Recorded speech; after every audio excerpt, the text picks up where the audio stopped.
Lackluster police response, according to the locals. Racist propaganda, Martha's Vineyard. Let's put it up for a mass. Authorities are on high alert after signs bearing the website of the white supremacist group Patriot Front were discovered outside of two black-owned businesses in Oak Bluffs on Martha's Vineyard. One sign said, "America First," in big, bright red letters over the blue lettering of Patriot Front's website address. The other sign said, "Strong families, strong nations," in the same colors and include a blue sketch of a child, a woman, and a man. This sign also featured the group's website. Cape and Islands DA Robert Galibois says he informed all 22 district police chiefs while collaborating with the Massachusetts State Police detectives to address the matter. Quote, "If you observe any of these signs on public property or private property without the owner's permission, then please notify your local police department. The DA's office posted," all right? So let me tell you why that is the message. Because typically the police department will say, well, that's protected speech. There's nothing we can do about it. We don't have to like it, but it's protected. And technically that's true. But you know it's not protected? When they decide to come on my property, that's not protected, that's called trespass. When they decide to staple it to my property, that's not protected, that's called destruction of property or damage of property. When they decide to do that even to government property, they don't have a right to do so. You know who owns that government property? Well, the taxpayer. They purchased that too. So these are dynamics that you can collect evidence for and prosecute individuals, or at least get enough evidence to say, let me see what else you all are up to, all right? So the DA, in my opinion, is going about it the right way. Hopefully they are actively collecting evidence. Let's put them up full mass. Texas native Thomas Russo was previously part of the white nationalist group Vanguard America before forming Patriot Front, a white nationalist neo-Nazi organization. The Oak Bluffs Police Department is also currently looking for whoever posted the signs, officials say. Oak Bluffs Police Chief Jonathan Searle said the 3 signs were spotted on Sunday, September 3rd, in the historically black community and have been removed.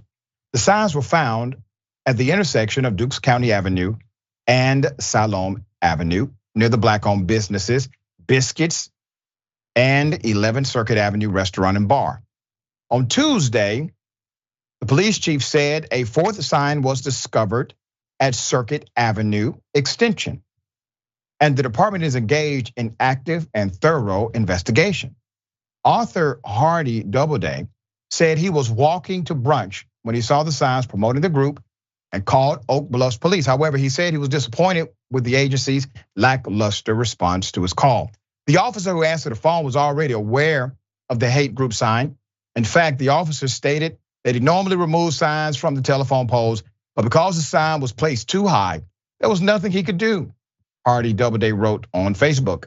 I asked him to repeat that, and he stated the highway department would likely take it down on Tuesday. I couldn't let this go. Hardy Doubleday said he asked the man who walked by for a ladder. When he returned with the ladder, the man took down the sign. Hardy Doubleday sent a letter with a formal complaint to the police department on September 6th. I hope the department changes its policy very soon. This was unacceptable, Hardy Doubleday wrote on social media. Oak Bluffs, located on Martha's Vineyard's northern tip, has been a historic gathering for a place for black families during summers. The island's black presence began with enslaved individual servants and whalers in the mid-1800s, when whaling was prominent in the Northeast. After the decline of the whale oil trade, Martha's Vineyard became a vacation destination spot. When Massachusetts abolished slavery in 1783, it provided a safe haven for free black people in the 18th and 19th centuries. After the Fugitive Slave Act was enacted, islanders like Reverend William Jackson made it their mission to stop hunters of free blacks who would take them down south to be enslaved. He and others contributed immensely to the island's roots and to the Underground Railroad. Deep history here. After World War II, as the black population grew and became more affluent, families purchased cottages and vacation homes on the island. Many of these properties remain in their descendants' hands today. The Patriot Front, founded after the 2017 Unite the Right violent rally in Charlottesville, Virginia, is classified as a white supremacist group by the Southern Poverty Law Center. It advocates for establishing a white nation in the United States. The Texas-based organization, led by a 100-man flash demonstration in Boston, led a 100-man flash demonstration in Boston in July 2022. They marched along the Freedom Trail and selected famous Boston landmarks, dressed uniformly in khaki pants, dark shirts, hats, sunglasses, and face coverings, and shouted their mantra, "Reclaim America." A black special education teacher, who's also a musician, says members of the white nationalist group assaulted him during that same demonstration. Let me tell you why the history of all of this is very important. It goes to motive. They know that the community they targeted is a proud black community with longevity of residents inside of that location, right there. So they decided to intentionally target them in order to get in their heads, to intimidate them. And then the police having a lackluster response, knowing the relationship of that local community, the history of that local community, and these flyers being antithetical to the sentiment of their quality of life.